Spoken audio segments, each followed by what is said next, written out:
सफ़र मुज़फ़र जहिड़े बाबरकत महीने बाबति केतिरियूं ई बेबुनियाद ॻाल्हियूं मशहूर आहिनि। ज़माने जाहिलियत में एल अरब सिर्फ़ पंहिंजे बातिल ख़्यालात जे करे हिन खे मनहूस सम्झंदा हुआ। जीअं त अल्लामा बदरुद्दीन आइनी फरमाइनि था त जाहिलियत वारे दौर में यानी इस्लाम खां पहिरां सफ़र मुज़फ़र जहिड़े बाबरकत महीने में माण्हू अहिड़े क़िस्म जा वहमी ख़्याल रखंदा हुआ त हिन महीने में मुसीबतूं आफ़तूं ऐं बलाऊं नाज़िल थींदियूं आहिनि। अहिड़ी तरह ही माण्हू सफ़र जे महीने अचण खे मनहूस सम्झंदा हुआ। नबी करीम रऊफ़ रहीम सल्लल्लाहु तआला अलैहि वसल्लम फरमायो ला सफ़र यानी सफ़र कुझु न आहे।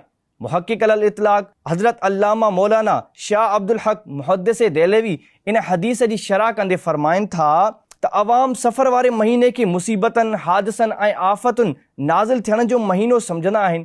उहो अक़ीदो बातिल आहे ऐं इन जी का बि हक़ीक़त न आहे।